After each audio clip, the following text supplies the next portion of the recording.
మత్తయి సువార్త 24వ అధ్యాయం మొదటి వచనం నుంచి జాగ్రత్తగా చదువుకుంటూ పోదాం. ఈరోజు ఆ 3 అధ్యాయాలు కూడా చదువుకుంటూ వెళ్ళాలి.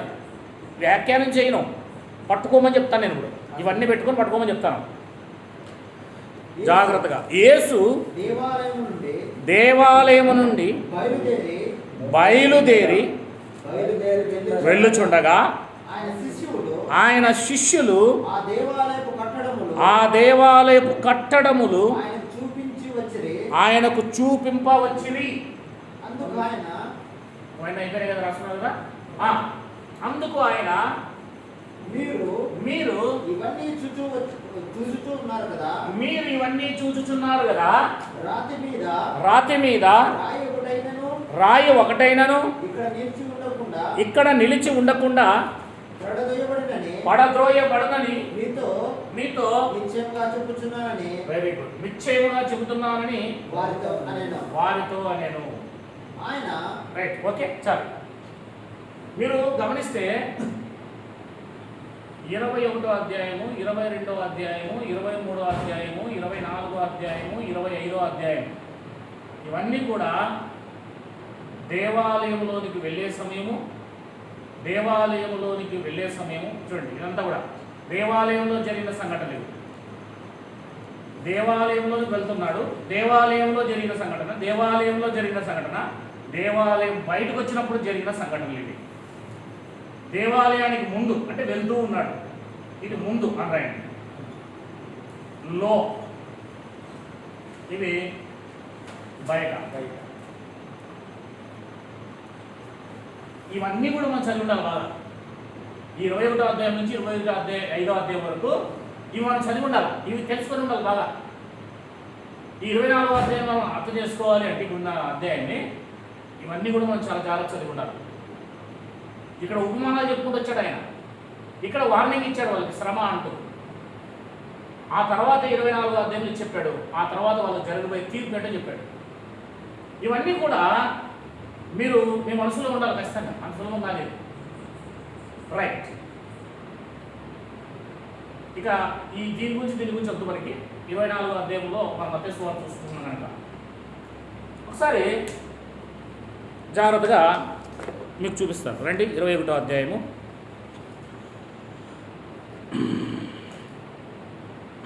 మొదటి వచనం. మత్తయి సువార్తే 21వ అధ్యాయం. నేను మత్తయి సువార్త గురించి మాట్లాడుతున్నాను. తర్వాత యెరూషలేమునకు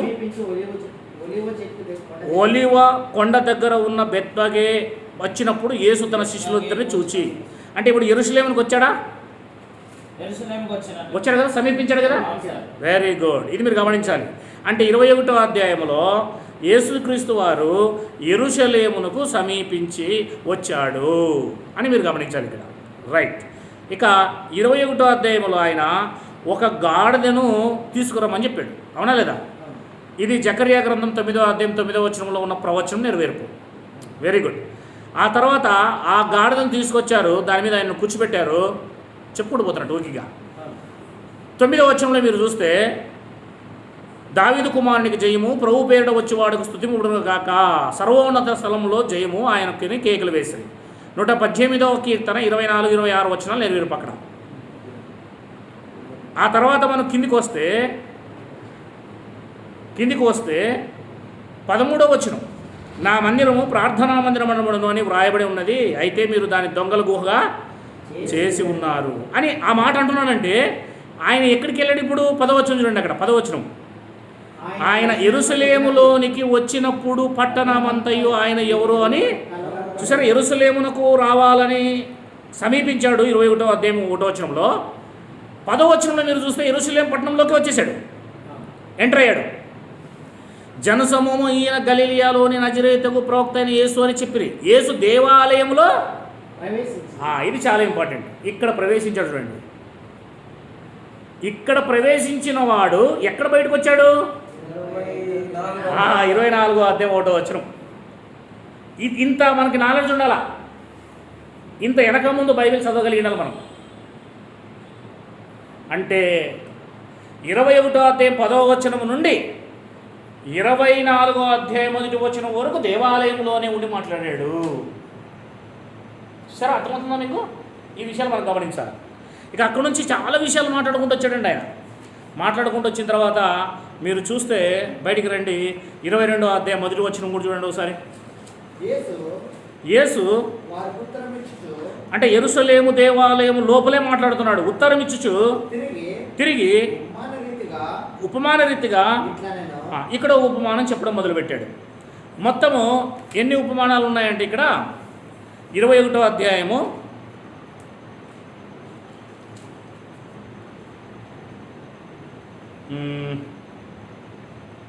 28వ వచనం ఒక ఉపమానం.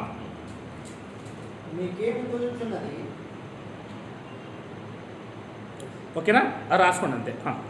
21వ అధ్యాయం 21వ అధ్యాయం 28వ వచనంలో ఒక ఉపమానం, 33వ వచనములో మరొక ఉపమానం, 21వ అధ్యాయము 28వ వచనంలో ఒక ఉపమానం, 21వ అధ్యాయం 33వ వచనంలో మరొక ఉపమానం. ఇప్పుడు 22వ అధ్యాయము మొదటి వచనంలోనే ఉపమానం స్టార్ట్ అయింది. మరలా ఇది 3వ ఉపమానం అనుకోండి దేవాలయంలోకి వెళ్ళిన తర్వాత. అలా 21, 33, ఇప్పుడు 22, 1. Very good. ఇప్పుడు 22వ అధ్యాయం అయిపోయింది. 23వ అధ్యాయం మొదటి వచనం రండి. అప్పుడు యేసు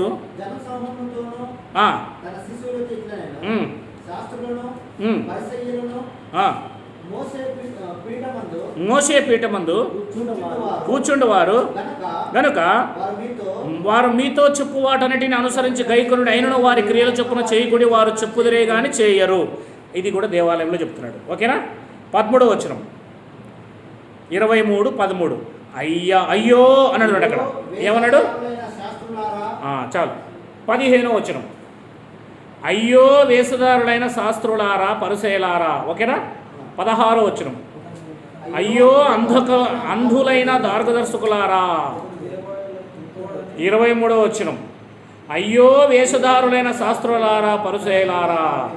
25వ వచనం అయ్యో వేషధారులైన శాస్త్రులారా పరిసయ్యులారా. 27వ వచనం అయ్యో వేషధారులైన శాస్త్రులారా పరిసయ్యులారా. 29వ వచనం అయ్యో వేషధారులైన శాస్త్రులారా పరిసయ్యులారా. ఎన్నిసార్లు అన్నాడు? మొత్తము 7 సార్లు. 7 సార్లు 7 సార్లు అన్నాడు. అయ్యో అయ్యో అయ్యో అయ్యో అయ్యో అని చెప్పేసి 7 సార్లు అన్నాడు. ఈ 7 సార్లు కూడా ఎక్కడున్నాడు ఆయన? దేవాలయంలోనే ఉండి అన్నాడు ఆయన. ఎక్కడున్నాడు? ఇప్పుడు 24వ అధ్యాయం మొదటి వచనం రండి. యేసు దేవాలయంలో నుండి బయలుదేరి వెళ్ళుచుండగా. ఇప్పుడు బయటకు వస్తున్నాడు. ఇంత ప్యాటర్న్ మనకు బైబిల్ మీద అవగాహన ఉండాలి. ఇన్ని అధ్యాయాల మీద ఇంత లోతుగా అవగాహన ఉండాలి. ఇది ముందు, ఇది లోపల, ఇది లోపల, ఇది బయటకు వచ్చిన తర్వాత మాట్లాడాడు. అంటే అల్టిమేట్గా ఆయన మాట్లాడుతుంది కేవలము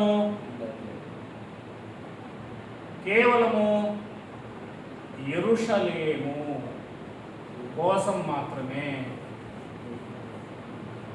కేవలం యెరూషలేము దేవాలయం కోసం మాత్రమే, కేవలం యెరూషలేము కోసం మాత్రమే మాట్లాడుతున్నారు అన్న విషయం మనకు అర్థమైపోవాలి.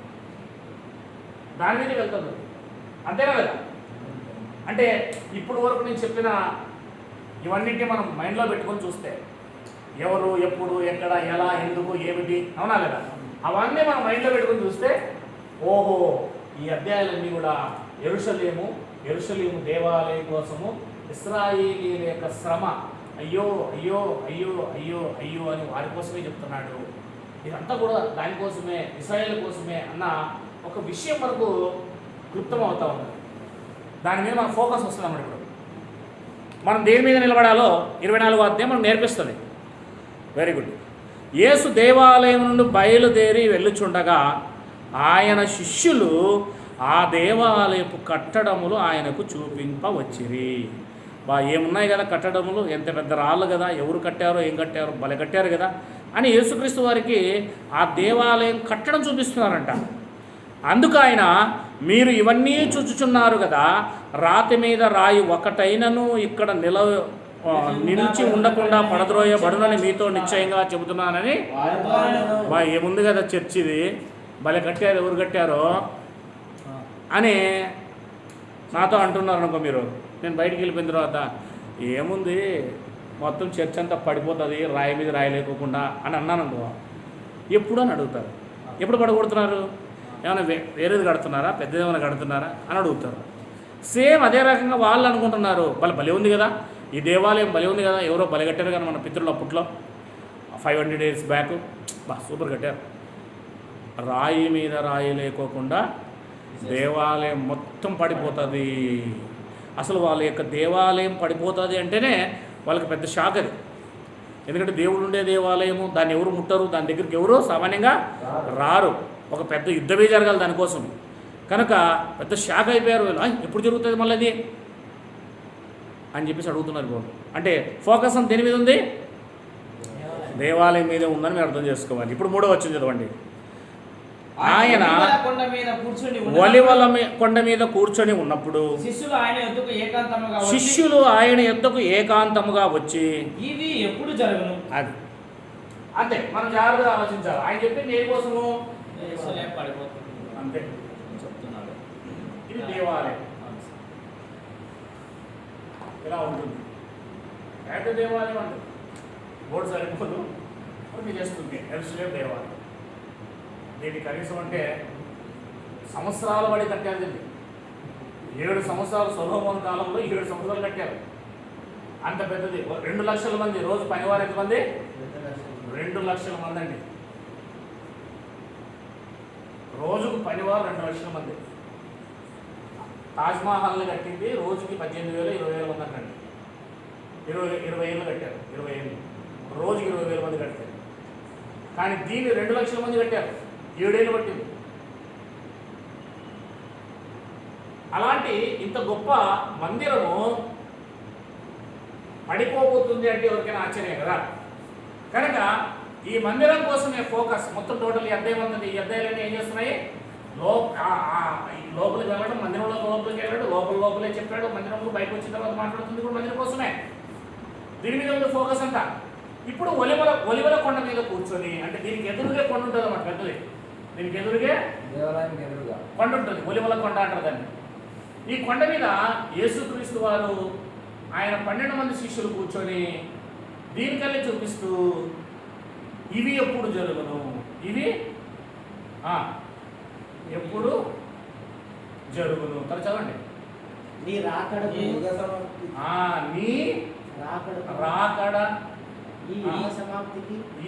యుగ సమాప్తికి సూచనలు ఏమనే ఇలా వారు ప్రశ్నలు వేశారు.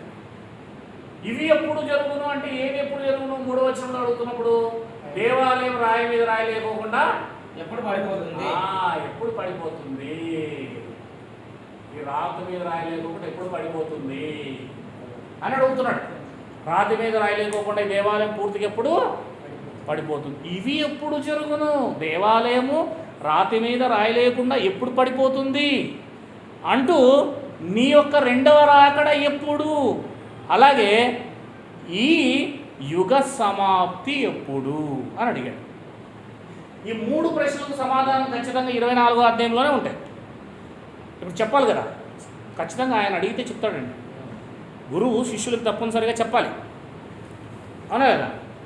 ఇప్పుడు 3వ వచనం చదువుతూ ముందుకెళ్ళిపోదాం. ఆయన ఒలివల కొండ మీద కూర్చొని ఉన్నప్పుడు శిష్యులు ఆయన యొద్దకు ఏకాంతముగా వచ్చి ఇవి ఎప్పుడు జరుగును? నీ రాకడకును ఈ యుగ సమాప్తికి ఏమడిగారు వాళ్ళు? సూచనలు అంటే గుర్తులు, సైన్. తర్వాత చెప్పండి.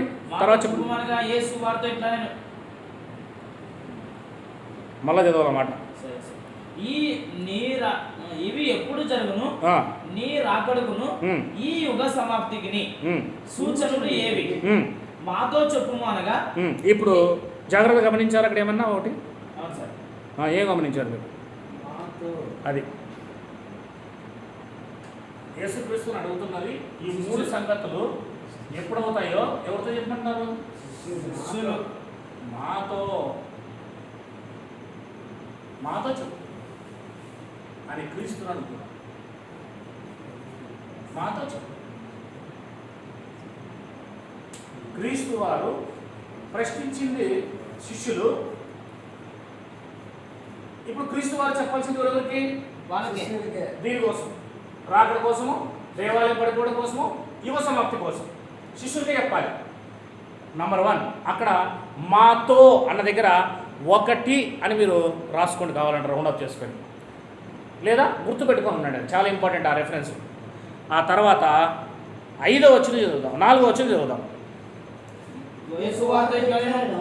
అక్కడ కూడా మీరు పట్టుకోవాలి. రెండోది, యేసు వారితో, మాతో చెప్పమన్నాడు కదా, వారితో అన్నాడు అక్కడ. ఇప్పుడు యేసు వారు అడిగారు, మాతో చెప్పమన్నప్పుడే వారితోనే చెప్తున్నాడు. నంబర్ 2 వారితో చెబుతున్నాడు. మనం పరిశోధన చేస్తున్నాం వాక్యాన్ని బాగా. ఇప్పుడు పరిశోధనలోకి దిగాం.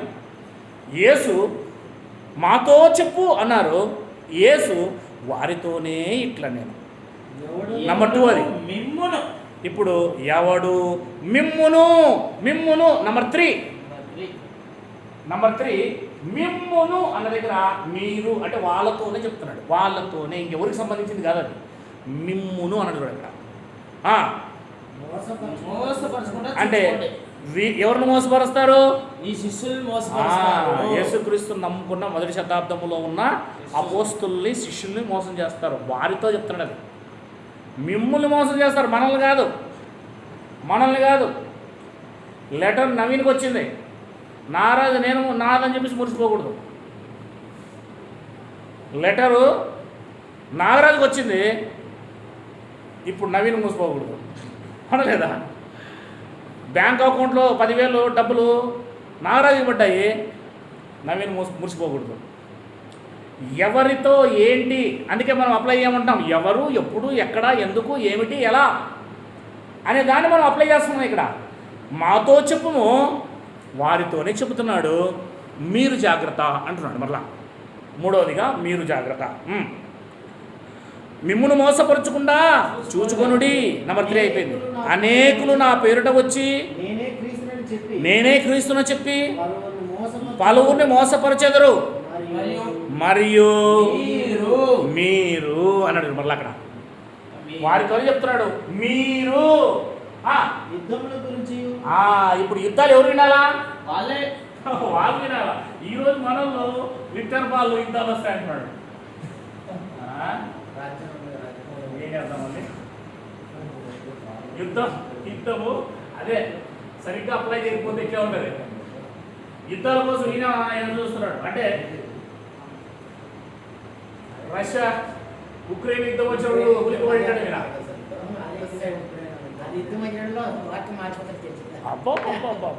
నేడే దేవుడు వస్తాడు, రేపే వస్తాడు అంటారు. ఇక భయపట్టించేస్తారు కదా.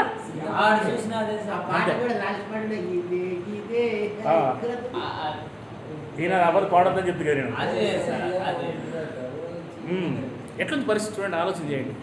భయపెట్టి చంపుతున్నారు మనుషుల్ని. ఇప్పుడు ఇక్కడ ఏమంటున్నాడు చూడండి, మీరు యుద్ధములను గూర్చి, యుద్ధ సమాచారాలను గూర్చి వాళ్ళు వింటారు, మనం కాదు. ఇప్పుడు నంబర్ 5 5వసారి చెప్పాడు. ఇక్కడ మీరు కలవరపడకూడదు. ఎవరు కలవరపడకూడదు? శిష్యులు. నువ్వు నేనేం కలవరపడాల్సిన అవసరం లేదు. మనకి ఏ భయం లేదు, అవునా లేదా? నువ్వేం భయపడాల్సిన అవసరం లేదు ప్రశాంత్. వస్తువులు కలవరపడద్దు, ఎన్ని యుద్ధాలు వచ్చినా కలవరపడద్దు.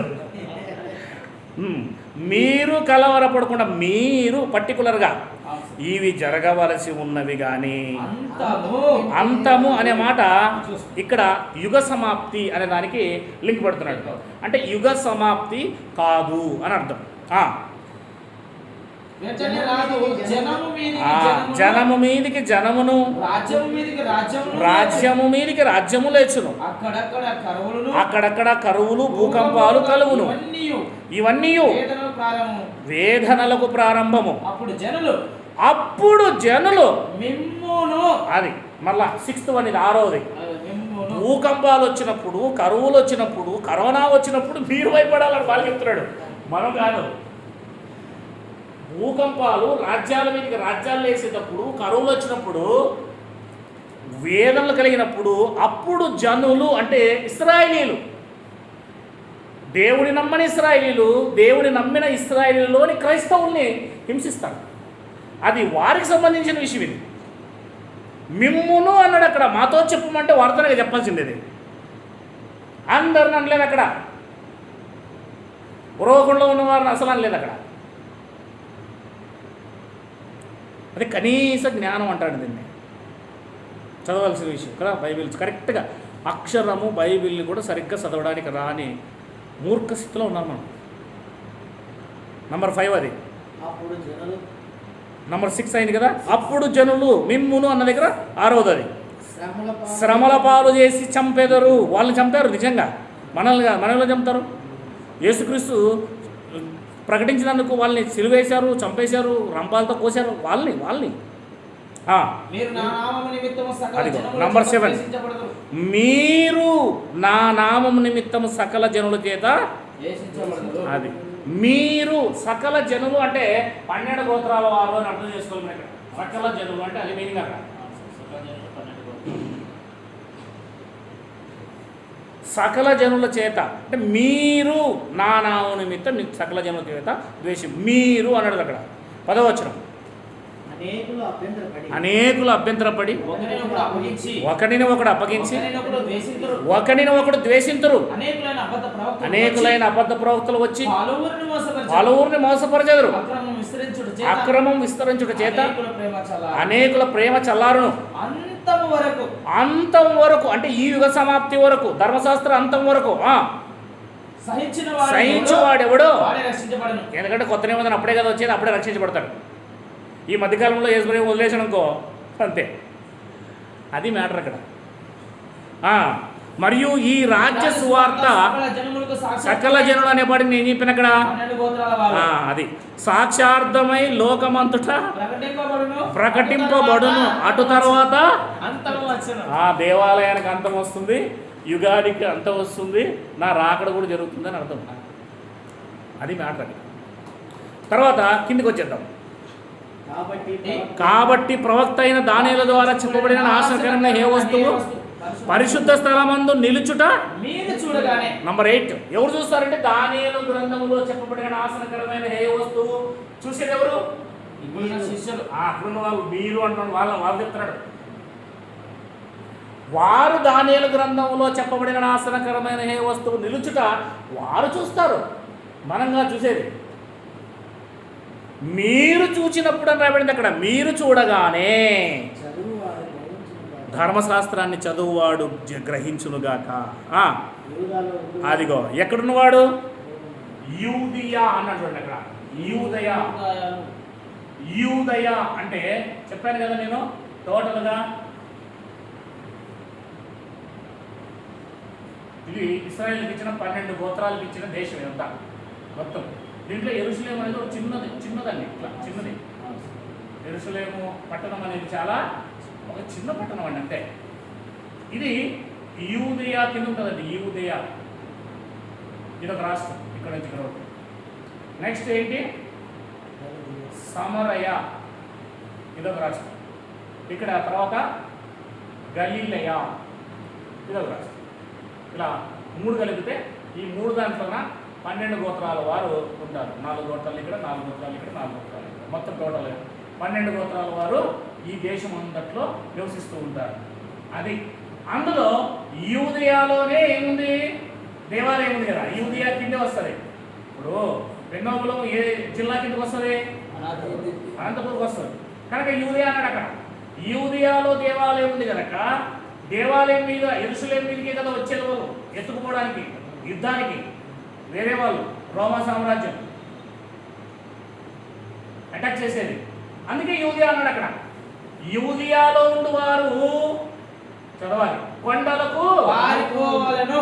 రోకొండలో ఉన్నవాడు కొండ మీదకి పారిపోమని చెప్పలేక రోకొండలో ఉన్నవారు పారిపోమన్నాడా? యూదయాలో ఉన్నవాడిని పారిపోమన్నాడా? యూదయాలో ఉండే వాళ్ళు పారిపోవాలి. మనకెందుకంటే ఇదంతా అధ్యాయం అవసరమా? ఈ 24 అధ్యాయంతో మనకేం అవసరం అండి?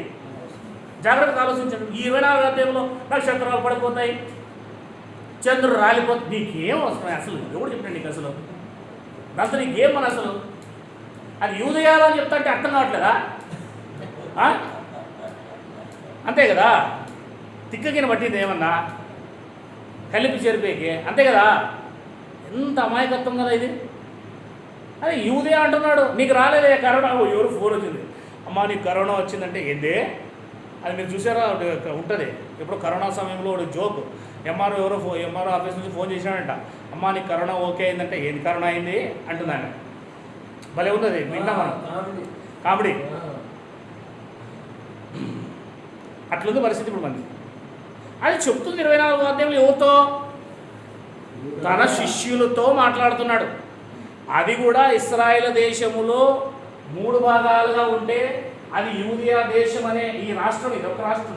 3 రాష్ట్రాలు అయితే, దేశంలో 3 రాష్ట్రాలు అయితే ఇది ఒక రాష్ట్రం. ఆ రాష్ట్రం మీదికి మాత్రమే అది యెరూషలేం దేవాలయం, అక్కడే సంపద ఉంది కనుక, అక్కడే బంగారుతో కట్టారు కనుక దేవాలయాన్ని, దానంతా ఎత్తుకుపోవడానికి యూదులంతా నివసించేది ఇక్కడే ఎక్కువ కనుక, యూదులు ఎదురు తిరుగుతారు కనుక రోమీలకి, వారిని ఎలాగైనా సరే ఎదురు తిరిగిన వాళ్ళు మనం అణచకపోతే వాళ్ళు వేరే రాజ్యాలతో కలిసి మన మీదకి వస్తే మన రాజ్యం కూడా ఏమైపోతుందంటే మరి వాళ్ళ హస్తగతం అయిపోతుందేమోనని ఎవరు ఎదురు తిరిగితే వాళ్ళు ముందుగానే కాల్కిన్ చేసి అదవడం అనేది రాజ్యాలకు సంబంధించేది ముందు తెలుసు కదా.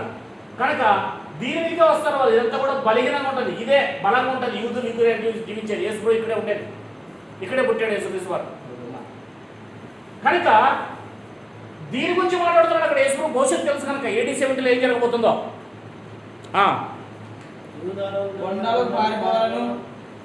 కొండలకు పారిపోవాలి. మిద్దె మీద ఉండువాడు తన ఇంటిలో నుండి ఏదైనాను తీసుకొని పోవుటకు దిగకూడదు. పొలంలో ఉండువాడు తన బట్టలు తీసుకొని పోవుటకు ఇంటికి రాకూడదు. అయ్యో, ఆ దినములలో గర్భిణీలకు పాలించు వారికి శ్రమ, అప్పుడు మహాశ్రమ కలుగును.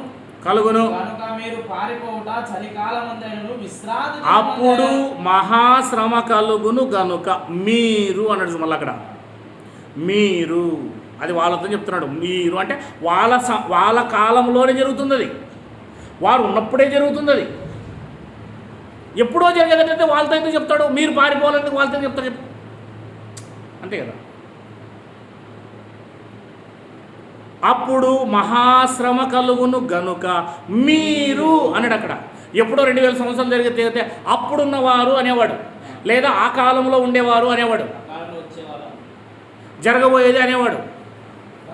ఫ్యూచర్లో చెప్పేదానికి ప్రెసెంట్ బయట పాము ఉందనుకో, మనం ఎవరికైనా చెప్తారు పాము వచ్చినప్పుడు మీరు పారిపోండి అంటారు. అవును, అంటే ఈ తరం వాళ్ళు ఉంటే పారిపోవాలా, నెక్స్ట్ తరం వాళ్ళు పారిపోవాలి కదా, అవసరం లేదు. అది ప్రస్తుతానికి వారికే జరుగుతూ ఉంది. అది వాళ్ళ కాలంలో జరిగే విషయాలు అనమాట. అవి పాము వస్తే నువ్వు అక్కడ నుండి పారిపోవాలి, కానీ నేను నెక్స్ట్ తరంలో ఎందుకు పారిపోతాడు? ఎవరైనా పాము వచ్చినట్టు పారిపోవాల్సింది, అంటే ఎవరైనా పారిపోవాలంటే అలా అనలేదు కదా అక్కడ. వాళ్ళతో పక్కాగా వాళ్ళతో చెప్తున్న విషయం అనమాట. అది మీరు అంటే పక్కాగా వాళ్ళతో చెప్తున్న విషయం. మన సందర్భం చదివితే అర్థమైపోతుంది మనకి. Okay, right. అప్పుడు మహాశ్రమ కలుగును గనుక మీరు పారిపోవుట చలికాలమందైనను విశ్రాంతి దినమందైనను. ఇక్కడ 2 విషయాలు చెప్పాడు. ఆ సమయం ఎప్పుడు కూడా ఏ కాలంలో కాకూడదు? విశ్రాంతి దినం కాకూడదు, చలికాలం. రెండోది ఏంటి? విశ్రాంతి దినం. ఎందుకు? ఈ 2 సమయాల్లో కాకుండా మిగతా సమయాల్లో రోమా సామ్రాజ్యం మీ వీరికి యుద్ధం చేయడానికి వస్తే బాగుంటుంది అనేది కోరుకోండి, దేవుడితో ప్రార్థన చేయండి అన్నాడు. ఎందుకు ఆ మాట అన్నాడు? ఇప్పుడు చెప్పండి, విశ్రాంతి దినం అని మనకుందా? మనకు లేదు. కేవలం ఇశ్రాయేలుకు మాత్రమే విశ్రాంతి దినం, అది కూడా శనివారం. అందుకే విశ్రాంతి దినం ఇశ్రాయేలుకు సంబంధించింది కనుక విశ్రాంతి దినమున రోమా సామ్రాజ్యం వారు మీ వీరికి యుద్ధం చేయడానికి రాకూడదని దేవుడు కోరుకోండి. ఇంకోటి రెండోది ఏంటి? చలికాలం. ఏమంటే చలికాలంలోనైనా మనం పారిపోతాం ఇక్కడ, అవునా లేదా? చలికాలంలో కూడా హైగా తిరుగుతాం బయట మనం. కానీ ఇజ్రాయెల్ దేశంలో చలికాలంలో ఎలా ఉంటుందంటే మంచు వర్షం కురుస్తుంది. అక్కడ ఏం వర్షము? మంచు వర్షం కురుస్తుందండి. బయటికి పోలేరు, వాళ్ళు చచ్చిపోతారు, గడ్డగడిపోతారు. -డిగ్రీ, -15, -20కి వెళ్ళిపోతుంది. భయంకరంగా ఉంటుంది. అందుకే చలికాలమందైనను విశ్రాంతి దినమందైనను అంటున్నాడు. అంటే ఎవరితో మాట్లాడుతుంటుంది? ఇశ్రాయేలీలతో మాట్లాడుతున్నాడు. వాళ్ళకి ఇంకా విశ్రాంతి దినం ఉంటుంది అప్పటి వరకు, AD 70 వరకు ఇంకా విశ్రాంతి దినం అనే ఆచారము ఇశ్రాయేలు ఆచరిస్తూనే ఉంటారు. కనుక విశ్రాంతి దినం అందైనను చలికాలం అందైనను, ఎందుకంటే వాళ్ళకి హిమాలయాల దగ్గర కనుక వారు పూర్తిగా చలి భయంకరమైన పడుతుంది వాళ్ళకి. ఇంకా మీరు ఎప్పుడైనా యూట్యూబ్లో చూసుకోండి యెరూషలేం పరిస్థితి చలికాలంలో ఎట్లుంటుందంటే మీకు దాంట్లో అన్ని విషయాలు వస్తాయి. అక్క రైట్. ఎన్నోది 9వ అయిపోయింది. ఇక్కడ 9వ ఎవిడెన్స్. ఇప్పుడు 21 లోకారంభము నుండి ఇప్పటి వరకును అట్టి శ్రమ కలగలేదు, ఇక ఎప్పుడునూ కలగబోదని చూడండి. అలాంటి శ్రమ ఒక్కసారే కలుగుతుంది, ఇంకా భవిష్యత్తులో కలగదు. ఒకవేళ వాళ్ళకి కలిగింది, ఆ రోజుల్లో పాము వచ్చిందనుకో ఇంకెప్పుడు రాదని చెప్తున్నాడు అక్కడ. పాము వస్తే మళ్ళీ పారిపోవాల్సిన అవసరము లేదని చెప్తున్నాడు అక్కడ. ఇంకేమి మళ్ళా కలుగుతుందని చెప్పలేదు కదా అక్కడ. ఒక్కసారి వస్తుంది పాము, ఆ పాము కూడా ఒక్కసారి మాత్రమే వస్తే పారిపోవాలన్నాడు అంతే. పదే వెళ్ళలేదు అక్కడ. తెలుసా? ఆ దినములు తక్కువ చేయబడకపోయినలా ఏ శరీరయు తప్పించుకొనుడు, ఏర్పరచబడిన వారి నిమిత్తము. అది ఏర్పరచబడిన వారు ఉన్నారు కదా, చెప్పాను కదా నేను. 1,40,000 మంది ఇశ్రాయేలీల్లో వారే ఏర్పరచబడిన వారు, వారి కోసం మాత్రమే ఆ దినాలు తక్కువ చేయబడును అన్నాడు. ఆ కాలమందు ఎవడైనాను ఇదిగో క్రీస్తు అక్కడ ఉన్నాడు ఇక్కడ ఉన్నాడు అని ఎవరైనా చెప్పినలా నమ్మొద్దు. అబద్ధపు క్రీస్తులు అబద్ధ ప్రవక్తలు వచ్చి సాధ్యమైతే ఏర్పరచబడిన వారిని సైతం మోసపరచుటకై గొప్ప సూచక్రియలను మహత్కార్యములను అంటే చేస్తారు కాదు, కనపరచెదరు, చేసినట్టుగా మాయ చేస్తారు అని అర్థం. 25 ఇదిగో ముందుగా నేను మీతో చెప్పి ఉన్నాను. ఎవరితో? మీతో అంటున్నాడు. అంటే ముందుగా వాళ్ళతో ఎందుకు చెప్పాలి, జాగ్రత్త పడాలి కనుక. 10వ నంబర్ 10 అది. కాబట్టి ఎవరైనా ఇదిగో అరణ్యములో ఉన్నాడని మీతో చెప్పిన ఎడల వెళ్ళుకుడి. అంటే వాళ్ళు కదా వెళ్ళేది. అదే ఇప్పుడు 12 మంది శిష్యులు కూడా మోసపడి చేయకొస్తారు వాళ్ళు. మీతో చెప్పిన ఎడల వెళ్ళకుడి. 11 నంబర్ 11 ఇదిగో లోపల గదిలో ఉన్నాడని చెప్పిన నమ్మకుడి. మెరుపు తూర్పున పుట్టి పడబడి వరకు ఎలాగో కనబడనో అలాగనే మనుష్య కుమారుని యొక్క రాకడా. చూసారా, ఒక్కొక్కటి ఏ విధంగా చెప్తూ వస్తున్నాడు ఆయన. యేసుక్రీస్తు రాకడ చెప్పేశాడు. ఇక్కడ ఇప్పుడు 3 క్వశ్చన్లు అడిగారు వాళ్ళు. ఇవి ఎప్పుడు జరుగును, నీ రాకడ ఎప్పుడు, యుగ సమాప్తి ఎప్పుడు, అంతం ఎప్పుడు జరుగుతుందో ముందు చెప్పేశాడు. ఏమని? దానికి సూచనలు దానియేలు ద్వారా చెప్పబడిన హేయ వస్తువు నిలిచినప్పుడు అని చెప్పేశాడు. తర్వాత కిందికి వచ్చేపాటికే 2వ రాకడ చెప్తున్నాడు. ఇప్పుడు 8వ వచనంలో 29వ వచనం. ఆ దినములు శ్రమ ముగిసిన వెంటనే చీకటి సూర్యుని కమ్మును, చంద్రుడు కాంతినీయడు, ఆకాశం నుండి నక్షత్రములు రాలను, ఆకాశమందుల శక్తులు కదిలింపబడును. అప్పుడు మనిషి కుమారుని సూచన ఆకాశమందు కనబడును.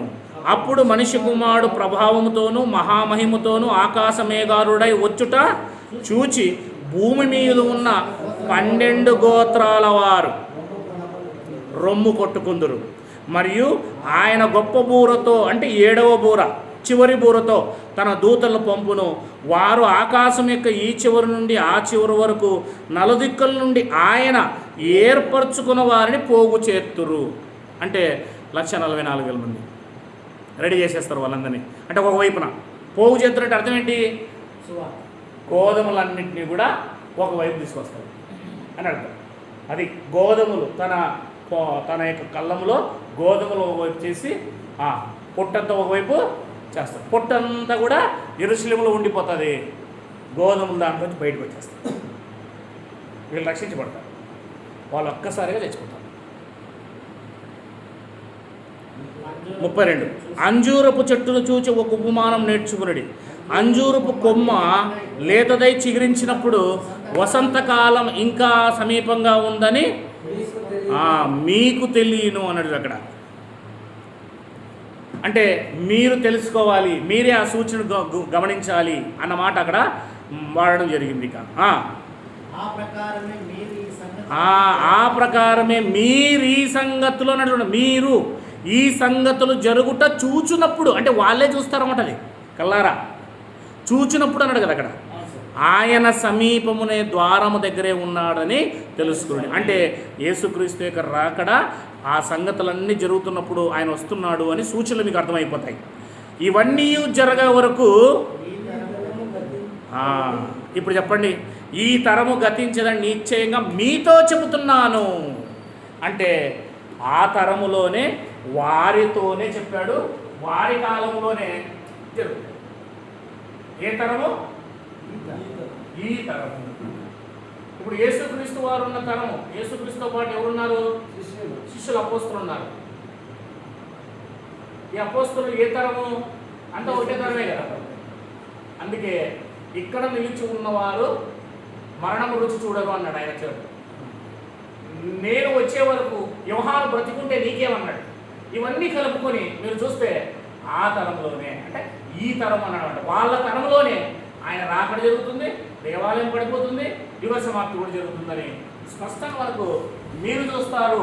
ఇది మీ తరంలోనే జరుగుతుంది, ఈ తరంలోనే జరుగుతుంది. ఎప్పుడో భవిష్యత్తులో తరం కాదు, ఈ తరంలోనే పాము వస్తుంది, భవిష్యత్తులో తరంలో పాము రాదు అని చెప్పేసాడు ఆయన డైరెక్ట్గా. అవునా? అది నవీన్ యొక్క ఎగ్జాంపుల్ తీసుకుందాం మనం క్లియర్గా. కనుక అల్టిమేట్గా మీకు ఇంకా కొంచెం కింది పోదామండి.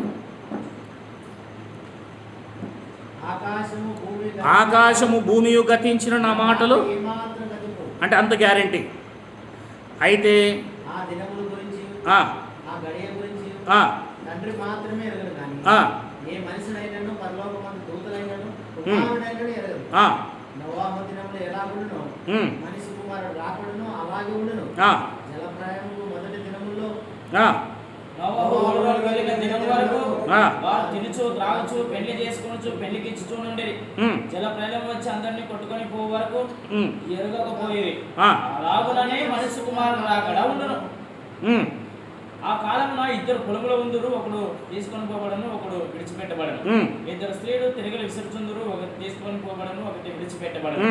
కావున ఏ దినమున మీ ప్రభు వచ్చునో మీకు తెలియదు అన్నట్టు అక్కడ.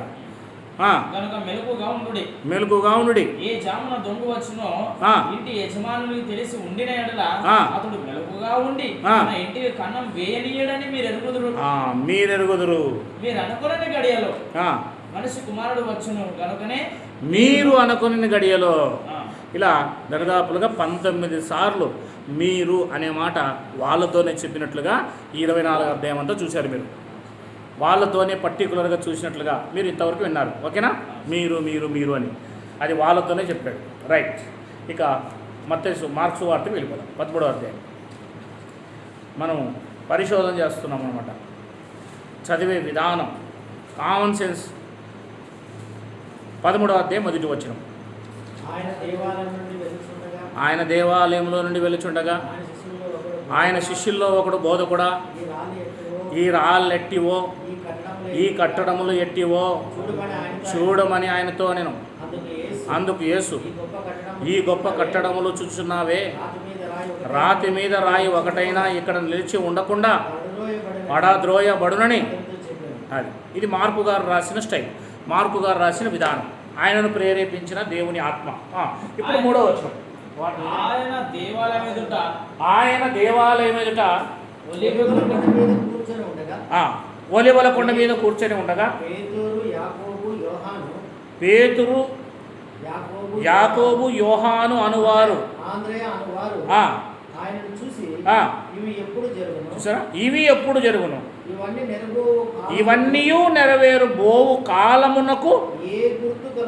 అది ఒక కాలం ఉంది, ఏదో కాలంలో జరుగుతుంది, మాకు ఆ గుర్తు చెప్పు, అది మాతో చెప్పుమని ఆయనను ఏకాంతముగా.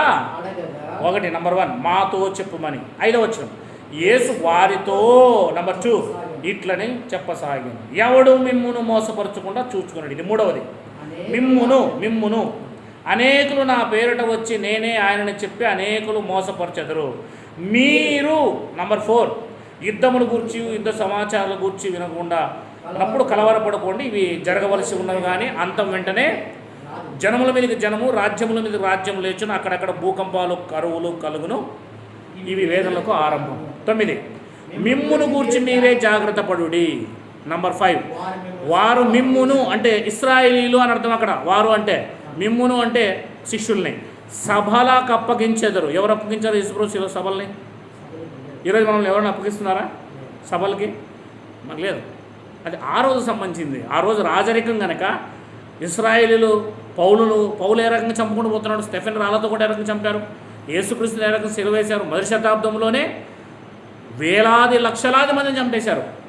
ఎందుకంటే యూదా మతానికి వ్యతిరేకంగా ఏదో ఒక మతం లేస్తుంది, యేసు అనే ఒక దేవుడు ఉన్నాడు, యేసు అనే ఒక రాజు ఉన్నాడని వీళ్ళు అబద్ధ బోధ చేస్తున్నారని పాత నిబంధన క్రింద ఉన్న ఇశ్రాయేలీలు క్రైస్తవులుగా మారిన ఇశ్రాయేలు అందరినీ చంపుతున్నారు. అది ఆ రోజు జరిగిండేది. తర్వాత మిమ్మును సమాజ మందిరములో కొట్టించదు. సమాజ మందిరాలు ఎప్పుడున్నాయి? సమాజ మందిరాలు ఇశ్రాయేలుకు సంబంధించిన మనవి కాదు అవి. మిమ్మును అన్నాడు అక్కడ చాటవా. మిమ్మల్ని సమాజ మందిరంలో కొట్టించెదరు, మీరు వారికి సాక్షార్థమై అధిపతులు ఎదుటను రాజులు ఎదుటను నా నిమిత్తం నిలబడెదరు. మీరు సాక్షార్థమై అధిపతులు ఎదుటను రాజులు ఎదుటను నా నిమిత్తం. ఇప్పుడు చెప్పండి, సకల జనులకు సువార్త అక్కడ అదేనా? మీరు వారికి సాక్షార్థమై అధిపతులు ఎదుట రాజులు ఎదుట నా నిమిత్తం నిలబడదురు. వాళ్ళైనా నిలబడ్డారు. Very good. సకల జనులకు సువార్త ముందుగా ప్రకటింపబడవలను. ఇశ్రాయేలుకు ఎవరికి ముందుగా అన్నాడు అక్కడ ప్రకటింపబడవలను. వారు అంటే ఇశ్రాయేలు. ఇప్పుడు 9వది ఇక్కడ అప్పగించుటకు కొనిపోయినప్పుడు మీరు, ఇది 10వది, ఏమి చెప్పుదు అని ముందుగా చింతింపకుడి ఆ గడియలోనే. 11వది మీకేది ఇవ్వబడనో అదే చెప్పుడి, చెప్పువాడు పరిశుద్ధాత్మే కానీ మీరు. 12వది కారు. ఇప్పుడు చెప్పండి, ఈరోజు మనం పోలీస్ స్టేషన్కి పట్టుకుపోయినారనుకున్న మమ్మల్ని, లేదా మతోన్మాదులు వచ్చి మనల్ని పట్టుకుపోయినారనుకో సువార్త చెప్తుంటే మన మీద పరిశుద్ధాత్మ వచ్చి చెప్తాడా? లేకపోతే మనమే మాట్లాడతాం వాళ్ళతోనా ఏదైనా మాట్లాడాలంటే? కానీ ఇక్కడ అట్లా కాదు, మనమే మాట్లాడతాం. ఏమేమి మాట్లాడతాం తెలుసా? మతోన్మాదులైనా పోలీసులైనా ఇంకెవరైనా కూడా, ఎవర్రా మీకు పర్మిషన్ ఇచ్చినారు సువార్త ప్రకటించడానికి అన్నారంగు వాళ్ళు. నీకెవరు ఇచ్చినాడు మమ్మల్ని అడగడానికి అంటాం. మనం రివర్స్లో ఏం మాట్లాడతాము? నీకెవడు రా మమ్మల్ని ఆపడానికి ఇచ్చినాడు పర్మిషన్ అంటాం. ఇట్లా మాట్లాడతాము. పరిశుద్ధాత్మ మాట్లాడలేదు, మనమే మాట్లాడినాం. ఎవరు మాట్లాడినారు? కానీ అక్కడ అట్లా కాదు.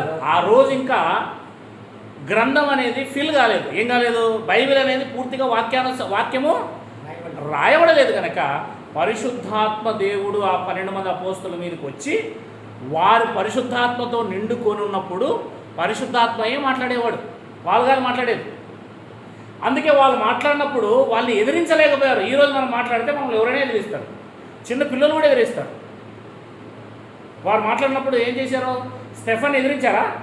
70 మంది పెద్ద బోధకులే ఎదిరించలేకపోయారు స్టెఫెన్ని. స్టెఫెన్ ఏజ్ ఎంత? 25 నుంచి 22 లోపు ఉంటుందంట. 22 నుంచి 25 లోపే, చిన్న వయసు.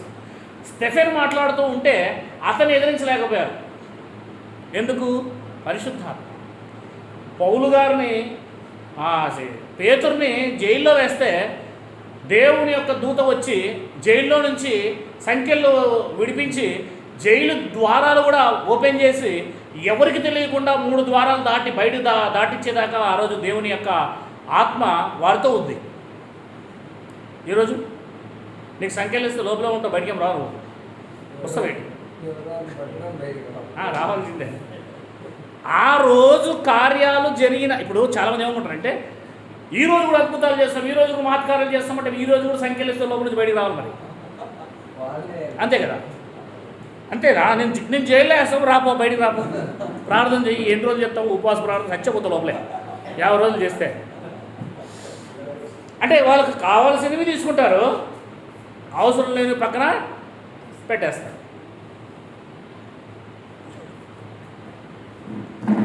ఆ రోజు ఎందుకు జరిగాయి అన్న విషయము చాలామందికి తెలియదు.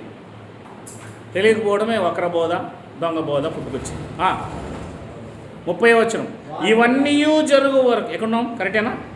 ఎక్కడున్నాం?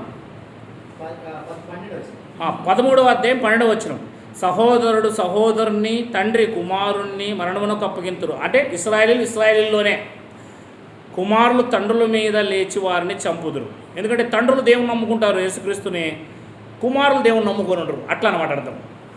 నా నామం నిమిత్తము. ఈరోజు ఇది పట్టుకొని కొంతమంది అడుగుతారు, ఇంట్లో వాళ్ళకే గొడవ పెడుతున్నాడు యేసుక్రీస్తు అని. అది కాదు, ఆ రోజు సంబంధించింది. నా నామము నిమిత్తము అందరి చేత మీరు ద్వేషింపబడతారు, అంతవరకు సహించేవాడు రక్షింపబడు. మరియు నాశనకరమైన హేయ వస్తువు నిలవరాని స్థలమున నిలుచుట మీరు, ఇది 14వది, చూసినప్పుడు చదువువాడు గ్రహించునుగాక. యూదయలో ఉండువారు, మనలు బైబిలే చదివితే అర్థం కాలేదు, ఇంకా దానిల గ్రంథం చదివితే ఏమర్థం చేసుకుంటారు? చదువువాడు ఏమన్నాడు? గ్రహించునుగాక. మిద్దెల మీద ఉండేవాడు ఇంట్లోనికి ఏదైనా తీసుకుని పోవటకు దిగి అందులో ప్రవేశింపకూడదు. పొలములో ఉండేవాడు తన వస్త్రం తీసుకుని పోవటకు ఇంట్లోనికి తిరిగి అయ్యో ఆ దినములో గర్భిణీలకు పాలిచ్చే వారికి చూసారా, చలికాలం అన్న ఒక స్పెసిఫిక్ గా మాట్లాడాడు. అవి శ్రమగల దినములు. దేవుడు సృష్టించిన సృష్టాది నుండి ఇది వరకు అంత శ్రమ కలగలేదు, ఇక ఎన్నడూ కలగబోదు. ప్రభువు ఆ దినములను తక్కువ చేయనడలో ఏ శరీరం తప్పించుకోలేకపోవును.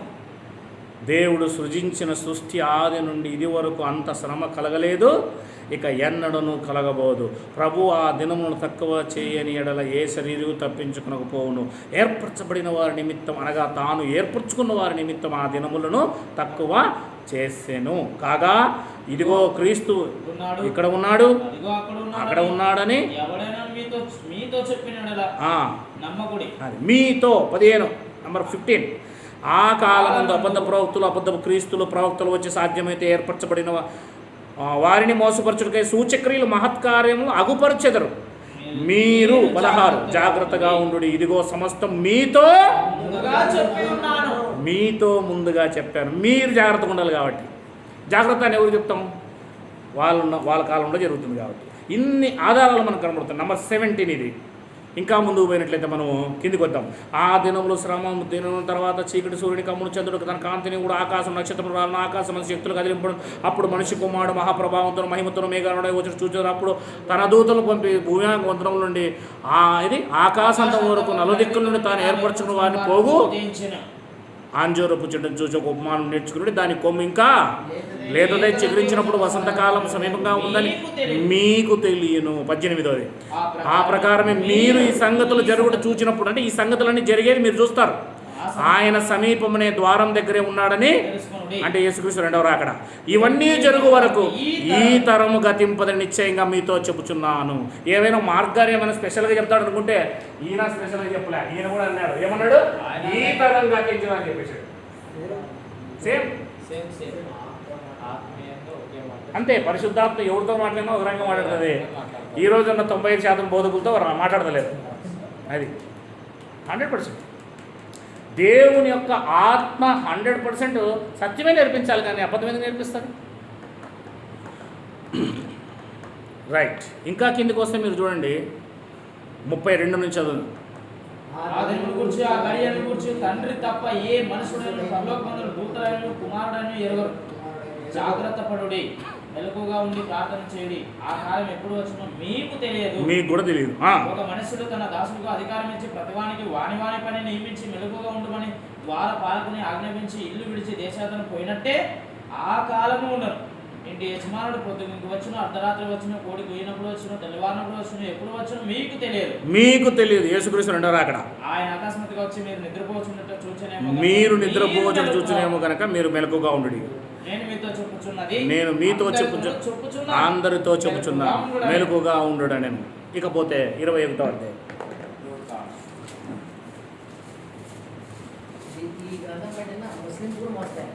అవునవును, వాళ్ళు కూడా యేసుక్రీస్తు 2వ రాకడ వస్తుంది.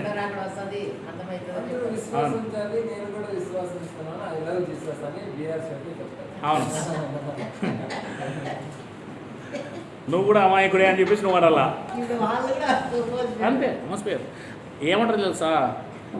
తెల్లని గుర్రం రెడీగా ఉంది, యేసుక్రీస్తు వచ్చి యేసుక్రీస్తు దాని మీద కూర్చొని ప్రపంచాన్ని తీర్పు తీరుస్తూ అంటారు వాళ్ళు. అదే 21వ అధ్యాయం. అంటే అర్థం కాక అంతే. అంటే కాపీ కొట్టినప్పుడు కూడా సరిగ్గా రాయలేదండి. అది కాపీ కొట్టేవాడు సరిగ్గా తెలియదు. ఫస్ట్ వీళ్ళకి కాదు, 5వ శతాబ్దంలో దాన్ని కాపీ కొట్టారనమాట. దీన్ని కాపీ కొట్టారు. కాపీ కొట్టినోడికే తెలియదు. అది మ్యాటర్ అక్కడ.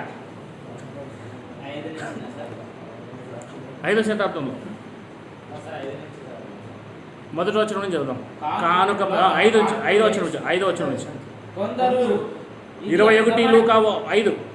కొందరు ఇది అందమైన రాళ్ళతో అర్పితములతో శృంగారింపబడినదని దేవాలయం గురించి మాట్లాడుచుండగా ఆయన ఈ కట్టడంలో మీరు చూస్తున్నారే ఆ. వాటిలో రాతి మీద రాయి ఉండకుండా అవి పడద్రోయబడి దినములు వచ్చుచున్నవని చెప్పాను. అప్పుడు వారు ఉమ్, బోధకుడా ఉమ్. అలాగైతే ఇవి ఎప్పుడు జరుగును ఇవి జరగబోన సూచన ఏమని ఆయన అడగగా ఆయన మీరు మోసపోకుండా చూసుకున్నారు. నంబర్ 1 మీరు మీరు అనేకులు నా పేరిట వచ్చి నేనే ఆయనని కాలం సమీపించింది అంటే దేవాలయం పడిపోవడానికి యేసుక్రీస్తు రాకడకు యుగ సమాప్తికి అని అర్థం చెప్పుదురు. మీరు వారి వెంబడి పోకుడి. వాళ్ళతో చెప్తే వాళ్ళే కదా మోసం అంటే ఆ కాలంలో జరుగుతుందనే కదా అర్థం. అది అవును సార్. కాలం సమీపించి ఎప్పుడో జరిగేది ఎందుకంటే ఆ కాలం మీరు యుద్ధములను గూర్చి మీరు యుద్ధములు గురించి నంబర్ 3 కలహములను గూర్చి వినప్పుడు జడియపడి ఇవి మొదట జరగవలసినవి కానీ అంతం వెంటనే రాదని చెప్పారు. Very good. మరియు ఆయన వారితో ఇట్లా నంబర్ 4 జనం మీదకి జనము రాజ్యం మీద రాజ్యం లేచును అక్కడక్కడ గొప్ప భూకంపములు కలుగును తెగులును కరువును తటస్థించును ఆకాశం నుండి మహాభయత్వాపదమును గొప్ప సూచనలు పుట్టును ఇవన్నీ జరగకుండా వారు మిమ్మును వారు అనే వాళ్ళకి ఇశ్రాయేలు అనుకోవాలి. మీరు బలత్కారముగా పట్టి నా నిమిత్తం మిమ్మును రాజుల ఎద్దుకు అధిపతుల ఎద్దుకు తీసుకుని పోయి రాజులు ఇప్పుడు ఉన్నారా? సమాజ మందిరం ఇప్పుడుందా? చెరసాలలు అప్పగించి హింసింతురు. ఇది సాక్షార్థమై మీకు సంభవించను అన్నాడు. నంబర్ 6 కాబట్టి మేమేమి సమాధానం చెప్పుదామా అని ముందుగా చింతింపకుందామని మీ మనస్సులో నిశ్చయించుకునుడి. మీ విరోధులందరూ ఎదురాడుటకును కాదనుటకును వీలు కాని వాకును జ్ఞానమును నేను మీకు అనుగ్రహించును. చూసారా? వాళ్ళకే, మనకి కాదు. అందుకే ఆ రోజుల్లో వీళ్ళతో ఈ అద్భుతాలు ఇవన్నీ నేను రెఫరెన్స్ బహుశా చెప్తాను. ప్రతిదానికి ఉంది, ఆధారాలు ఉన్నాయి, ఎక్కడ పోవు. అందుకే సన్హెద్రిన్ సభలో ఉన్నవారు వారు చేసిన అద్భుతాలు కానీ వారు చేసిన మాత్కార్యాలు కానీ వారు చేసినవన్నీ కళ్ళారా చూసి వీరు చేసినవి మనం కాదనజాలం కదా అంటారు వాళ్ళు. మీరు 4వ దేవపసల కార్యం 5వ అధ్యాయంలో చూస్తే వీరు చేసినవి మన కళ్ళారా చూశారు కదా, అది కుంటివాడిని తిరిగి లేపుకొని వచ్చారు కదా, కాదనజాలమే.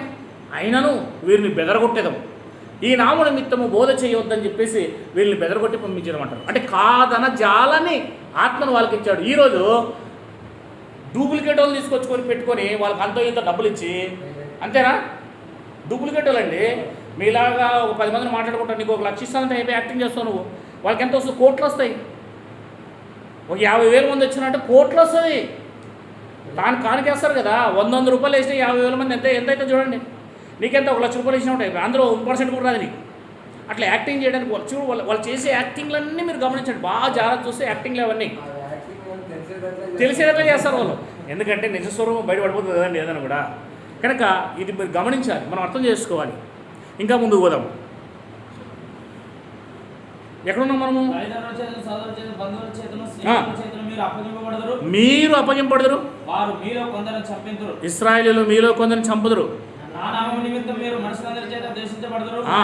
మీరు ద్వేషింపబడదురు కానీ అది వాళ్ళని కాపాడే దేవుడే. మీరు మీ ఓర్పు చేత మీ ప్రాణం దక్కించుకుంటారు. ఎవరండి చూస్తారు? యెరూషలేము రోమా సామ్రాజ్యం ఉన్నప్పుడు. రోమా సామ్రాజ్యం ఇప్పుడుందా చెప్పండి? దండ్రులు అంటే ఎవరు?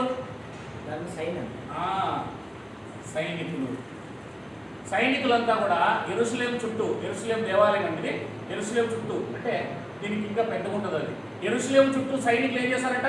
చుట్టుముడతారు. ఇలా చుట్టుముడతారంటే ప్రాకారం చుట్టూ వాళ్ళకి ముడతారంట. ఎందుకు? బయటికి బయటికి పోనీరు, లోపలనే బయటికి రానిరు, బయట లోపల పోనీరు. అలా చుట్టుముట్టి డేరాలు వేసుకుంటారు అంతే వాళ్ళు. ఆ రకంగా 3.5 సంవత్సరాలు వేసుకున్నారు వాళ్ళు. లోపల ఉన్నవారు వారు ఎంతమంది ఉన్నారంటే లక్షలాది మంది ఉన్నారు. సందర్భంగా లక్షల మంది ఉన్నారండి, 20 లక్షల మంది పైగా ఉన్నారు. ఆ జనాభా ఎంతవరకు బతుకుతుంది? వాళ్ళతో ఉన్న నీరు తాగారు, వాళ్ళతో ఉన్న ఆహారం అయిపోయింది, ఆఖరికి వాళ్ళ పిల్లలు తిన్నారు, వాళ్ళ పురుగులు తిన్నారు, కుక్కలు తిన్నారు, ఇంకా అన్నీ మొత్తం దినాల్సిన వేశారు. ఎందుకంటే చచ్చిపోయిపోయి ఉన్నారు వాళ్ళు. ఇంకా ఆకులు తిన్నారంట, బెరడు తిన్నారంట, వాళ్ళు చెట్లు ఒలుచుకొని అట్లా అయిపోయింది పరిస్థితి అక్కడ. అయితే నీరసంగా బయటకు వద్దామంటే 12 డోర్లు ఉంటాయి, 12 ద్వారాలు. రాగానే బయట సైనికులు పట్టుకోవడం, మన సెలవు వేయడం బయట. ఆ రకంగా లోపల ఉన్న వారంతా బలహీనంగా అయిపోయినప్పుడు వీళ్ళు తక్కువ మంది లోపలికి వెళ్ళి ఎక్కువ మంది చంపేశారు. బలహీనం అయిపోయిన తర్వాత 10 రోజులు 20 రోజులు ఆహారం తినకపోతే నువ్వు ఒక సైనికుడు 50 మంది చంపొచ్చు ఈజీగా. బాగా బలహీనంగా అయినాక కొంతమంది అనండి పోయింది వీళ్ళు, కొంతమంది ఒక 60,000 మంది పోయి 11 లక్షల మంది చంపేశారు. ఒకటి కాదు, ఇద్దరు కాదు. అది అంత వధ జరిగింది. అందుకే అనక యెరూషలేము దండ్ల చేత చుట్టబడుట మీరు, మనం కాదు. మనం ఎందుకు చూస్తాం? యెరూషలేము ఏడో ఉంది, మనం ఎందుకు చూస్తాం? ఎట్లుందో పరిస్థితి. దాని నాశనం సమీపించిందని తెలుసుకున్నాడు. యెరూషలేము యొక్క నాశనం ఎప్పుడు? దండలు ఎప్పుడైతే చుట్టుతారో అప్పుడు. అసలు రోమా సామ్రాజ్యం ఇప్పుడు లేదే, అవునా లేదా? రోమా సామ్రాజ్యం 3వ శతాబ్దంలోనే వెళ్ళిపోయింది, లేదు అసలు. ఇప్పుడు ఎక్కడ నుంచి చుట్టుపడుతుందో చెప్పండి మీరు. కాబట్టి ఇవన్నీ మీరు అర్థం చేసుకోవాలి. ఎక్కడ రాంగ్ స్టెప్ వేసారో అర్థం చేసుకోవాలి. సరే, ముస్లిమ్స్ రాంగ్ స్టెప్ వేసారంటే వేసలే, మనం దేవుని గ్రంథం కలిగిన వారు మనం వేయకూడదు కదా. 21 అప్పుడు యూదియాలో ఉండేవారు కొండలకు పారిపోవాలి, దాని మధ్యలో ఉన్నవారు వెలుపలికి పోవాలి, పల్లెటూరులో ఉన్నవారు దానిలోకి ప్రవేశించకూడదు. చూసారా, అంతకుముందే పారిపోతే ఓకే, పల్లెటూరులో ఉండే లోపలికి రాకూడదు. లేఖనములో వ్రాయబడినవన్నీ నెరవేరుటకై అవి ప్రతిదండన. ఆ దినములో గర్భిణీలకు పాలిచ్చే వారికి శ్రమ, భూమి మీద మిక్కిలి ఇబ్బంది. చూడండి, భూమి మీద మిక్కిలి ఇబ్బంది, ఈ ప్రజల మీద కోపం వచ్చును. ఈ ప్రజల మీద అన్నాడు చూడు. అక్కడ పర్టికులర్గా ఎందుకన్నమాట ఈ ప్రజలు అని ఎందుకన్నాడు అంటే యెరూషలేములో ఉన్న ప్రజలు అని అర్థం. వారు కత్తివాత కూలుదురు, చెరపట్టబడిన వారే సమస్తమైన అన్యజనుల మధ్యకు. మరి వాళ్ళే అన్యజనుల మధ్యకు పోతే ఇంకా అన్యజనులు మనం అన్యజనులు. ఇశ్రాయేలు సపరేట్ కాబట్టి వారిని అన్యజనుల మధ్యకు పోదంటారు. అన్యజనుల మధ్యకు పోతే అన్యజనుల మధ్యకు పోతారని అంటారు. కానీ ఇశ్రాయేలీలు కానీ యూదులు పోయినప్పుడే ఆ మాట వాడతాడు. మీరు అర్థం చేసుకోవాలి అక్కడ, అవునా లేదా? ముస్లిమ్స్ కూడా వచ్చారే ఈ చర్చిలోకి అంటే వాళ్ళు ముస్లిమ్స్ కనుక అంటున్నాం అన్నమాట. క్రైస్తవులు వచ్చారే ఈ చర్చిలో కంటే ఎట్లుంటుంది పరిస్థితి? క్రైస్తవులు చర్చ రాకపోతే ఎక్కడికి వస్తారు? ఇక్కడేం వాడుతున్నాడు? వారు అన్ని జనుల మధ్యకి వెళ్తారంటే అన్ని జనులు వేరు, ఇశ్రాయేలు వేరు అనేది అక్కడ భేదం చూపిస్తుంది. అంటే ఇశ్రాయేలు మీదకే వస్తుంది అని మనకు అర్థమవుతుందని చెప్తున్నాను నేను. అన్యజనుల కాలము సంపూర్ణం వరకు యెరూషలేము అన్య చేత రోమా సామ్రాజ్యం చేత, రోమా సైనికుల చేత తొక్కబడుతుంది.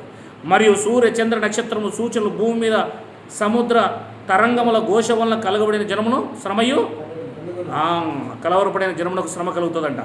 ఆకాశముల శక్తులు కదిలింపబడను గనుక లోకం మీదికి రాబోతున్న వాటి విషయమై భయం కలిగి మనుషులు ఎదురు చూచు ధైర్యం చెడి కూలుదురు. ఎవరు? ఇశ్రాయేలీలు, యూదులు. అప్పుడు మనిషి కుమారుడి ప్రభావంతోనూ మహామహిమతోనూ మేఘారుడై వచ్చుట. ఎప్పుడైతే యెరూషలేము మీద నాశనం వస్తుందో, రోమా సామ్రాజ్యం వస్తుందో, అప్పుడు యేసుక్రీస్తు రెండో రాకడ జరుగుతుందంట. ఇప్పుడు ఎక్కడ రోమా సామ్రాజ్యం ఉంది, ఇప్పుడు ఇక్కడ యెరూషలేము ఉంది, ఇప్పుడు ఎక్కడ యెరూషలేము దేవాలయం ఉంది పడిపోవడానికి? ఆలోచించండి. యేసుక్రీస్తు రాకడ అప్పుడు క్రీస్తు శకం 70లో దేవాలయం పడిపోయే ఆ రోజు మీకు ఇక్కడ వీడియోస్ చూపించాను. అదే క్రీస్తు శకం 70లో అప్పుడు యేసుక్రీస్తు రాకడ జరిగింది. ఆ దేవాలయం పడిపోవడంతో యేసుక్రీస్తు రాకడ ముడిపడి ఉంది. అది ఏం పడి ఉంది? ముడిపడి ఉంది. మొదటిసారి కరోనా వచ్చినప్పుడు పుట్టానంటే నేను. ఎప్పుడు పుట్టాను అంటే డేట్స్ నాకు సరిగ్గా తెలియదు, కానీ మొదటిసారి కరోనా వచ్చినప్పుడు పుట్టాను. ఓహో 2021లో అనమాట. అంతే కదా, నువ్వు డేట్ చెప్పాల్సిన అవసరం లేదు. అది దేవాలయం పడిపోవడంతో యేసుక్రీస్తు రాకడ ఏమై ఉందంటే మిళితమైంది. అది దేవాలయం పడిపోవడం, క్రీస్తు రాకడ జరగడం. అది చెప్తాడు అక్కడ. ఇవి జరుగును ఆరంభించినప్పుడు మీరు ధైర్యము తెచ్చుకొని మీ తలలు ఎత్తుకోండి. మీ అంటాడు అక్కడ, మీ విడుదల సమీపించింది. మీ విడుదల ఏమైంది? అప్పుడు వాళ్ళకి విమోచన వస్తుంది. యేసుక్రీస్తు రాకడలోనే వాళ్ళకి విమోచన వస్తుంది. మరియు ఆయన వారితో ఈ ఉపమానం చెప్పిన అంజూర వృక్షము సమస్త వృక్షము చూడండి, అవి చిగురించుట చూచి వసంతకాలం అప్పుడే సమీపమైనని మీ అంతటి మీరు తెలుసుకుందరు కదా. అటువలే మీరు ఈ సంగతులు జరుగుట చూచినప్పుడు దేవుని రాజ్యం సమీపించని తెలుసుకునడి.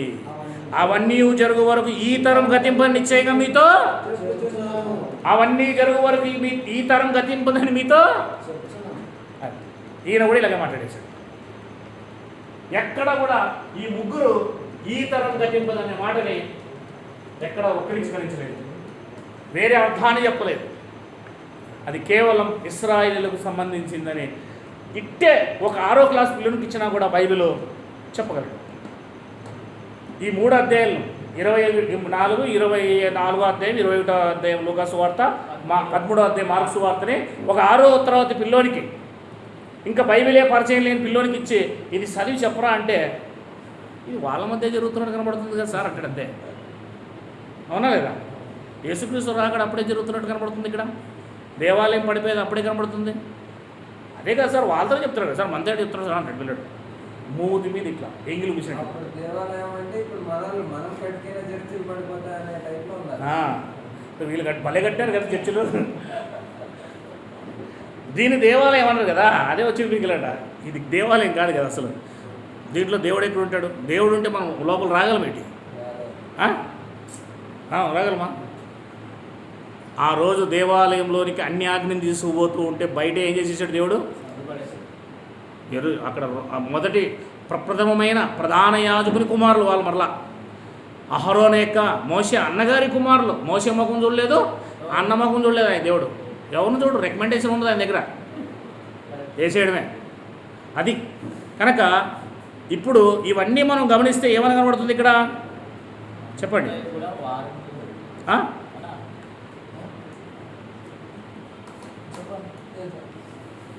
మీకేమర్థమైంది ఇక్కడ నాకు ఉత్తరాన్ని?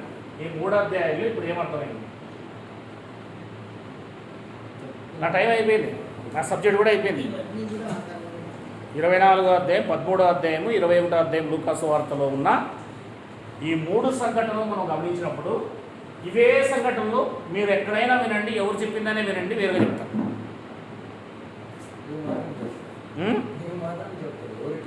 లేదు లేదు, అక్కడ ఉన్న విషయాల్ని యేసుక్రీస్తు 2వ రాకడ అంటే భవిష్యత్తు అని చెప్తారు.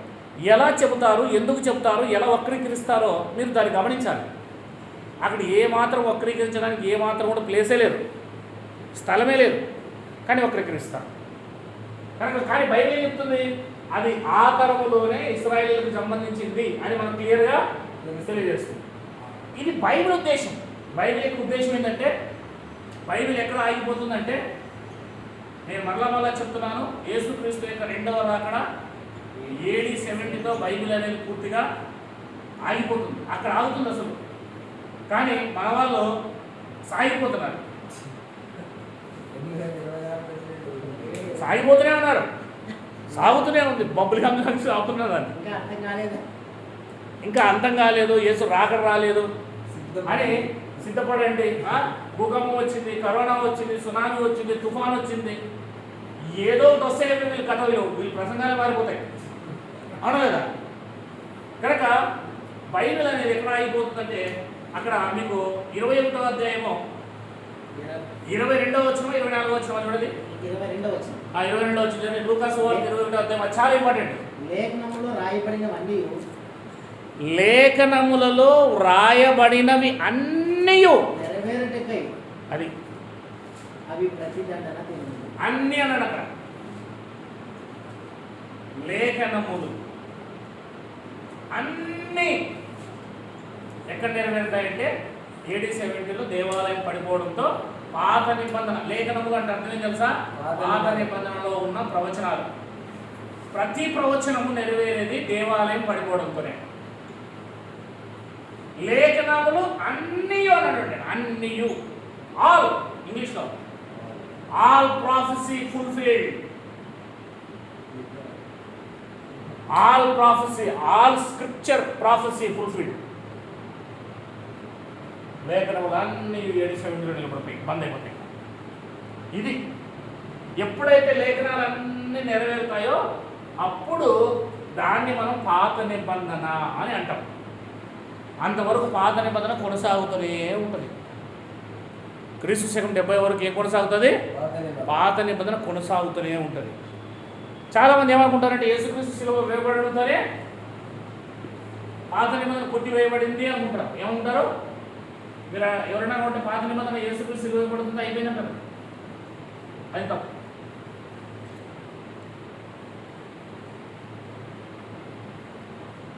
కనుక మీకు ఇప్పుడు పూర్తిగా అర్థమైందా?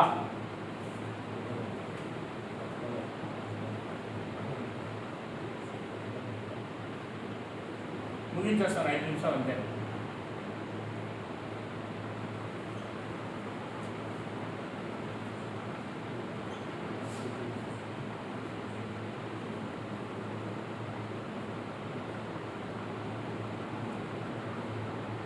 ఇది క్రీస్తు శిలువ, ఇది క్రీస్తు పుట్టుక.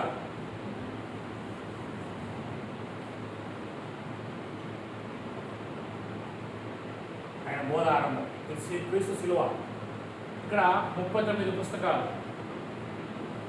ఇవి ఏం చెప్తున్నాయంటే, ఈ 39 పుస్తకాల్లో మీరు చూసుకుంటూ వస్తే ఆది కాండం మొదలుకొని మలాకి గ్రంథం వరకు ఇది నెరవేరుతుంది, ఇది జరుగుతుంది, భవిష్యత్తులో ఇది జరుగుతుంది, ఇలా జరుగుతుంది, అలా జరుగుతుంది. ఆయన కన్యగర్భంలో పుడతాడు, ఆయన బెత్లెహేములో పుడతాడు, ఆయన రాజుగా వస్తాడు, ఆయన ఉపమానాలు చెప్తాడు, అవునా, ఆయన అద్భుతాలు చేస్తాడు అని, ఆయన కోసం ఆయన ఫలానా ప్లేస్లో పుడతాడు, ఆయన నజరేయుడని పడతాడు అని ఈ 39 పుస్తకాల్లో లేఖనాలు ఏం చెప్తూ వస్తాయంటే ప్రవచిస్తూ వస్తాయి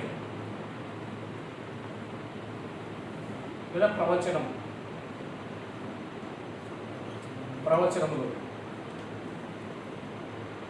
చెప్పుకుంటూ వస్తాయి. ఈ ప్రవచనాలన్నీ నెరవేరేది ఏ దాంట్లో ఎక్కడ నెరవేరుతాయి?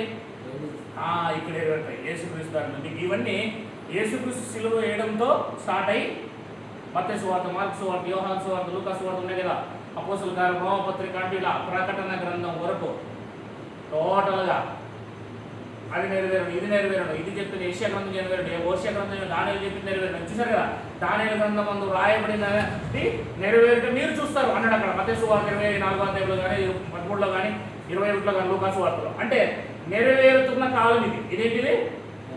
ఇది నెరవేరుతాయి, భవిష్యత్తులో జరుగుతాయి అని చెప్పి ముగించబడింది అనమాట 39 పుస్తకాలు. కానీ ఈ 27 పుస్తకాలు ఏంటంటే అక్కడ చెప్పి నీకు నెరవేరు, అక్కడ చెప్పి నీకు నెరవేరు, అక్కడ చెప్పి నీకు నెరవేరు అంటూ ఇక ఒకే ఒక ప్రవచనము, అది యేసుక్రీస్తు యొక్క రాకడలో మొత్తం టోటల్గా ఏవైతే ఉన్నాయో అవన్నీ కూడా ఇక్కడ నెరవేరు. అందుకే అన్నాడు 70 ఆల్ ప్రాఫెసీస్ అన్నాడు. ఆల్ ప్రాఫెసీస్, అన్ని ప్రవచనాలు ఇక్కడ నెరవేరుతాయి. ఇందులో మొత్తం ప్రవచనాలు యేసుక్రీస్తు రెండవ రాకడతో ఏ ప్రవచనాలు ఇంకా పెండింగ్ ఉన్నాయో ఆ పెండింగ్ ఉన్నవన్నీ దేవాలయం పడిపోవడంతోనూ యేసుక్రీస్తు రాకడతోనూ మొత్తం ప్రవచనాలన్నిటికీ ఏం జరిగిందంటే కామ టోటల్ కామ. ఇక ప్రవచనాలు లేవు, ఒక్క ప్రవచనం కూడా ఇప్పటి వరకు ఇంకా ఇది నెరవేరలేదని ఒక్క ప్రవచనం చూపించలేదు బైబిల్లో. ఈ 66 పుస్తకాలలో ఇది నెరవేరలేదు సార్, ఫస్ట్ గారు ఇది నెరవేరలేదు, ఇంకా నెరవేరలేదు అని చూపించలేరు. అన్నీ నెరవేరాయి. అయితే ఎప్పుడైతే యేసుక్రీస్తు ఆయన ఆత్మస్వరూపిగా వచ్చాడో, ఎలా వచ్చాడు ఆయన? ఆత్మస్వరూపిగా వచ్చాడు. కనబడేటట్టు శరీరంతో రాలే, ఆత్మస్వరూపిగా ఏడీసేడు తర్వాత వచ్చాడు. ఇక్కడి నుంచి జరిగే కాలాన్ని దీన్ని ఏమంటారంటే ఇక్కడ వేరు. ఇక్కడ వరకు కూడా ధర్మశాస్త్రం ఏమవుతూ వచ్చిందంటే, ఇప్పుడు ఎగ్జాంపుల్గా చెప్తాను మీకు, 100 ప్రవచనాలు ఉన్నాయనుకోండి. ఎగ్జాంపుల్గా యేసుక్రీస్తు సిలువ ఇవ్వడానికి 100 ప్రవచనాలు ఉన్నాయనుకోండి. ఇలా మత్తయి సువార్త, మార్కు సువార్త 27 పుస్తకాలు ఉన్నాయి కదా, 90, 80, 70, 60, 50, 40, 30, 20, 10, 0 అలా ప్రవచనాలన్నీ కూడా ఈ యొక్క 40 సంవత్సరాల కాలంలో ఏమైతే వచ్చాయంటే కౌంట్ డౌన్ కూడా వచ్చాయి, తగ్గుతూ వచ్చాయి. ఇటుకు వచ్చాక 0 అంటే ఆల్ ప్రాఫెసీస్ ఫుల్ఫిల్. ఆ తర్వాత ఈ 39 పుస్తకాలు ఏమైనప్పుడు ఈ కొత్త నిబంధన వచ్చింది, పూర్తిగా వచ్చింది అన్నమాట, సంపూర్ణం అంటారు దీన్ని. ఇక్కడ ఆరంభం పునాది, ఇది టాప్ వేయబడింది, పూర్తి అయిపోయింది. ఇప్పుడు ఇది కొట్టివేయబడింది, అంతవరకు ఇది కొట్టివేయబడింది. ఇందులో ఒక ప్రవచనం కూడా ఆయువుగా కూడా ఇంకా జరగలేదు అంటుంటుంది కాబట్టి పాత నిబంధన అది ఇంకా ఫుల్ఫిల్ కాలేదని అర్థం. అంటే ఇంకా పాత నిబంధన కాదు అది. ఈ ప్రవచనం కూడా ఎప్పుడైతే నెరవేరుతుందో, ఫుల్ఫిల్ అవుతుందో, అప్పుడు పూర్తిగా పాత నిబంధన ఫినిష్ అవుతుంది, కొట్టివేయబడుతుంది. ఆ తర్వాత దీన్నే ఈ కాలం చూడు ఇక్కడ నుంచే దాన్ని కొత్త నిబంధన కాలం అంటారు. ఇక్కడ నుంచి స్టార్ట్ అవుతుంది. దీనికి అంతమే లేదు.